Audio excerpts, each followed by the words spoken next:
మీరు మాట్లాడదురు కానీ మీరు మిగతా చెప్పదలిసింది మళ్ళీ చెప్తారు కానీ అక్షర సత్యం గారు ఉన్నారు మనతోటి సీనియర్ జర్నలిస్ట్ ఆయనతో మాట్లాడదాం. అక్షర సత్యం గారు గుడ్ ఈవినింగ్ సార్. సార్ మీకు ప్యానల్ ఉన్న పెద్దలందరూ కూడా నమస్కారం. ఒకటి సార్ అక్షర సత్యం గారు ముందుగా మీరు చెప్పాల్సింది కక్ష సాధింపు చర్యలకు తప్పు అంటున్నారు. కక్ష సాధింపు చర్యలకి అలాగే తప్పు చేసిన వారిని శిక్షించడానికి రెండింటికి మధ్య తేడా ఉందా? తేడా ఉంటే ఏంటి?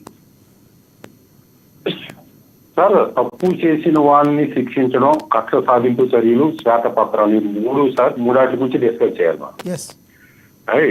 తప్పు ఇప్పుడు కక్ష సాధింపు చర్యలు అంటే ఏంటంటే సపోజ్ మీ ఛానల్ ఉంది సార్, ఫర్ ఎగ్జాంపుల్ మీరు నిష్పక్షపాతంగా ఎలక్షన్ ముందు ప్రచారం చేశారు, డిబేట్లు చేశారు.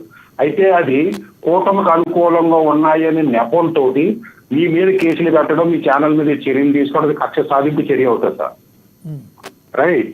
అలా కాకుండా నేను వైసీపీ నాయకుడిని, పచ్చి బూతులు పెట్టాను 5 సంవత్సరాల్లోనే, ప్రజల మీద నానా హింసలు పెట్టాను, అందరిని కనిపించిన కొట్టాను, పొడి చేసాను, చంపేశాను, లేదా దోచేసాను, బియ్యం అమ్మేసుకున్నాను, లేదా ఎక్స్పోర్ట్ చేసేసాను, వాడి మీద చర్య తీసుకోవడం కక్ష సాధింపు చర్య ఎట్లాగవుతుంది? అది దూరంపూడి చంద్రశేఖర్ రెడ్డి కావచ్చు, పేరు నాని కావచ్చు, అంబోటి రాంబాబు కావచ్చు, అక్షర సత్యం కావచ్చు, ఇది మరొక మీరు కావచ్చు, నేను కావచ్చు, ఎవరైనా తప్పు చేసిన వాడిని శిక్షించాలి. నేను చేయలేదు అంటే అది ఆల్కు తప్పది. ఇక మూడో విషయం శ్వేతపత్రాలు. శ్వేతపత్రం అంటే white paper sir. For example YCP వాళ్ళు ఏమంటున్నారంటే మేము 2,50,000 కోట్లే అప్పు తెచ్చామంటున్నారు, టీడీపీ వాళ్ళు ఏమంటున్నారు 15 లక్షల కోట్లు అప్పు తెచ్చామంటున్నారు. ఈ రెండు నిజం కాదు. నిజం ఏం తెలియాలంటే ఒక వైట్ పేపర్ గవర్నమెంట్ ఇష్యూ చేస్తారు, చీఫ్ సెక్రటరీ సైన్ తోటి వస్తారు సార్. యాక్చువల్ గా ఎన్ని కోట్లు అప్పు తెచ్చారు అది ప్రజలకి అథెంటికేటెడ్ డాక్యుమెంట్. అటువంటి డాక్యుమెంట్ రిలీజ్ చేయడం తప్పు లేదు, అది ప్రతి ఒక్కరూ చెయ్యాలి. ఇందాక సుజాత మేడం చాలా చక్కగా చెప్పారు. అదేంటంటే జనరల్ గా ఒక ఆఫీసర్ రిలీవ్ అయిపోయి ఇంకో ఆఫీసర్కి వచ్చేటప్పుడు వాడంతా తయారు చేసి ఇన్ని పెండింగ్ ఇష్యూస్ ఉన్నాయి, ఇన్ని కంప్లీటెడ్ జాబ్లు ఉన్నాయి, ఇంకా ఎంత అవుట్లెట్ ఉంది, అవుట్ స్టాండింగ్ ఉంది, హ్యాండ్ ఓవర్ చేస్తారు. పాలిటిక్స్ లో అవి ఉండవు కాబట్టి ఒక చీఫ్ మినిస్టర్ ఇంకో చీఫ్ మినిస్టర్కి హ్యాండ్ ఓవర్ చేయడు కాబట్టి వైట్ పేపర్స్ ద్వారా ఇస్తే ఇదిగో నిన్నటి వరకు మా దగ్గర ఉన్న ఖజానాలో 5,000 కోట్లు ఉంది, లేదా 5,000 కోట్లు అప్పు ఉంది, లేదా 10 లక్షల కోట్లు ఉందని చెప్తే ఇదిగో ఈ ఎక్స్పోర్ట్ ద్వారా దారంపూడి చంద్రశేఖర్ రెడ్డి 2,000 కోట్లు బియ్యం ఎక్స్పోర్ట్ చేశాడు, లేదు ఎక్స్పోర్ట్ చేయలేదు. ఇప్పుడు ఉంది నిన్న ఇందాక అమిత గారు ఏమంటున్నారు, కమిషనర్ ఆఫీస్ తాకట్లు పెట్టేశారు అంటున్నారు. అది ఉట్టుతో అనేది ఎట్లా దిగుతుంది? అది తెలుగుదేశం పార్టీ నాయకులు అనితిగా స్టేట్మెంట్ ఇచ్చిందా, లేదా హోమ్ మినిస్టర్ గా చేసిందా అంటే ఏం చేస్తుంది? ఈ వైట్ పేపర్ లో తెలుస్తుంది. అదేంటంటే గవర్నమెంట్ అథెంటికేటెడ్ డాక్యుమెంట్.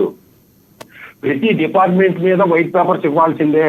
ఇప్పుడు బియ్యం ఉంది, ఒక్కొక్క కేజీ దాంట్లో 50 గ్రామ్స్ పోయింది అంటే కొన్ని వేల కోట్లు స్కామ్ అంటున్నారు. ఇవన్నీ ప్రజలకు తెలియాలి కదండి. పోలవరం ప్రాజెక్ట్ లో తప్పు ఎవరిదే? చంద్రబాబు నాయుడు గారిదా, జగన్మోహన్ రెడ్డి గారిదా, లేదా నరేంద్ర మోడీ గవర్నమెంట్ చేయాలంటే అథెంటికేటెడ్ డాక్యుమెంట్, ఒక వైట్ పేపర్, ఒక శ్వేతపత్రం వచ్చిన రోజున ప్రజలకు నిజాలు తెలుస్తాయి.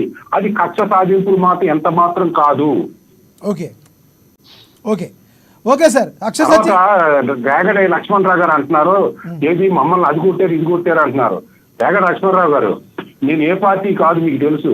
అయితే పాప రైట్ పర్సన్ ఇంత రాంగ్ పార్టీ అన్నట్టుగా ఉన్నారు. ఆయన ఆవేదన నేను అర్థం చేసుకోగలను. నేను ఒకసారి ఏం చేశానంటే సార్, వైసీపీ గవర్నమెంట్ ఉన్నప్పుడు ఒక దళిత స్త్రీ మా ఊర్లో ఆమె ఎవరో కూడా నాకు తెలియదు ఫోన్ చేసిందని, ఆమె నా పెన్షన్ తీసేశారన్నా, నేను వైసీపీలో ఉన్నని చెప్పి నాకు పెన్షన్ ఇచ్చారు, వైసీపీ పార్టీలో బయటకు వచ్చేసినాక నా పెన్షన్ తీసేశారు, నాకు పిల్లలు ఉన్నారు, నా భర్త ఉన్నాడు, నేను ఎలా బతకాలంటే జనవరిలో ఫోన్ చేసి వెళ్ళి కలండి అమ్మ, వెళ్ళి జనవరికి ఇవ్వండి అన్న. అలాగ అన్నానని నన్ను చంపేస్తాను, మీ అంచు చూస్తానని ఫోన్ చేశారు. అది జగన్మోహన్ రెడ్డి గారు చెప్పించారా నన్ను? కాదు. అక్కడ ఉన్న కూడా అధికార మతంతో లోకల్లో ఊళ్ళో ఉన్నవాడు చేస్తాడు. అది ప్రతిదీ చంద్రబాబు నాయుడు గారికి, జగన్మోహన్ రెడ్డి గారికి, పవన్ కళ్యాణ్ గారికి పొడపు కోరుతారు. ఎప్పుడు తప్ప అంటే సపోజ్ ఒక ఎమ్మెల్సీ మర్డర్ చేసేసిన తర్వాత మర్డర్ జగన్మోహన్ రెడ్డి చేసేసి ఆయన సంబంధం ఉండదు పాపం. ఆ మర్డర్ చేసిన కూడా తిప్పుకోవడం తప్పు. ఓకే. లేదా అంగాంగాలు జీవించిన రాజకీయ నాయకులు కూడా తిప్పుకోవడం తప్పు. ఒక గొడ్ల కేసులు ఆరోపణలు ఉన్న వాళ్ళు కూడా తిప్పుకోవడం తప్పు. రేపు చంద్రబాబు నాయుడు గారు అని అంతే. ఈ గ్రామ స్థాయిలో ఎవరినో కూట్టుకుంటే వాళ్ళు ఒళ్ళు ఒలికి కొట్టుకుంటారు, రేపోతే ఈడి కూర్చాడు ఈ నాడు కొడతారు. అవన్నీ సహజం. దానికి చంద్రబాబు నాయుడు గారికి, జగన్మోహన్ రెడ్డి గారికి, పవన్ కళ్యాణ్ గారికి ఏం సంబంధం ఉండదు. అనవసరంగా రాద్ధాంతం చేయడం అది రాజకీయ అజ్ఞానం లేదా కక్ష పూజింపు సాధితులు అవుతాయి తప్ప ప్రజలకు ఉపయోగపడేవి కాదని నేను భావిస్తున్నాను sir. Okay sir. Okay sir, మీతో